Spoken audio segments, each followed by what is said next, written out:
نام خدا و آشپزخانه ملحت خوش آمدین. دوستای عزیز، امروز میخوایم که برتان کدایف آماده کنم. کدایف ترکی که به عربی کنافه هم میگن. یک شیرینی بسیار مزه‌دار است که عمومیت داره در اکثر کشورها و اکثریت مردم خوش دارنش. حالا ما مواد لازمش میگم برتان. 200 گرم کدایف داریم. کدایف البته بیان شده است، تفت داده شدگی است که در سوپرمارکت ها پیدا میشه. میتونین از کدایف خام هم استفاده کنین. البته این کدایف خوب است که میده شده است. و همچنان ما نیم گیلاس بوره میده شده داریم که همراه کدایف خود گرد میکنیم. 2 گیلاس بوره داریم همراه 2 گیلاس آب به خاطر شربتش و نیم لیمو و 1 قاشق ایل میده شده. و همچنان به خاطر در بین کدایف ما از چهارمغز و یا بادام استفاده میکنیم. البته میده میکنیم به اندازه 1 گیلاس و 1 مقدار هم پسته میده شده که به خاطر تزیین روی کدایف ضرورت داریم. و همچنان ما مسکی ذوب شده داریم، تقریبا 250 گرم و یا 2 گیلاس بوره داریم. 2 گیلاس آب هم روش یک جای میکنیم.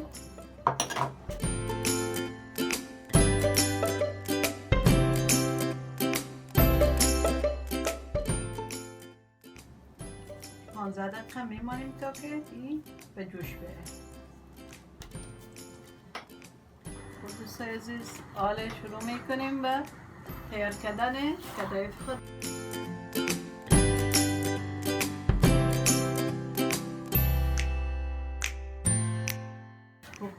به شکل کاراملی شود. ما کمی بوره میده هم بهش اضافه میکنیم.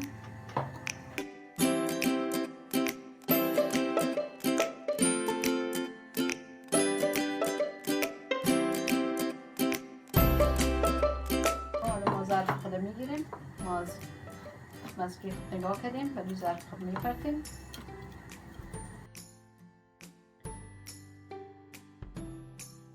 در افغانستان به نام سیمیان یاد میکنیم. سیمیان که در اونجا وجود داره.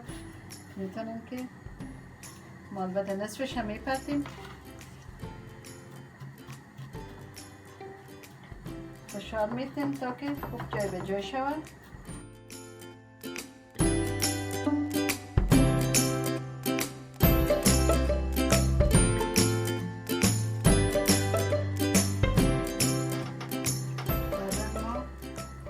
مغزیات خود علاوه میکنیم که البته شامل بادام و همچنان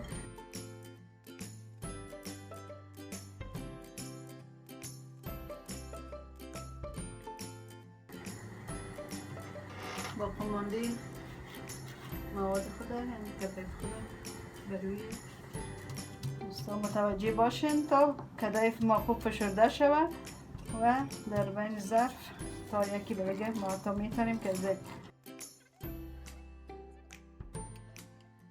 ظرف خود در داش میمانیم به درجه 180 و به مدت 20 دقیقه میمانیم.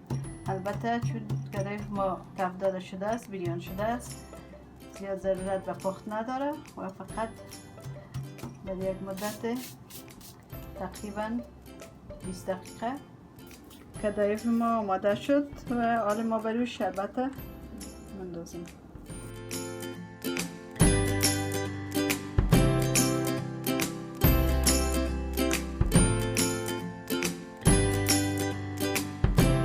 حالا برویش ما از پسته میده شده برای تزیینش استفاده میکنیم.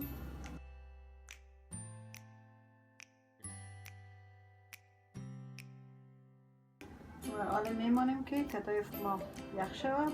بله دوستای عزیز، کدایف ما آماده شده. بله دوستای عزیزی از کدایف ما امیدوار هستم که خوشتان بیایه و آماده کنین در روزای عید و لذت ببرین. تشکر از شما. خداحافظ.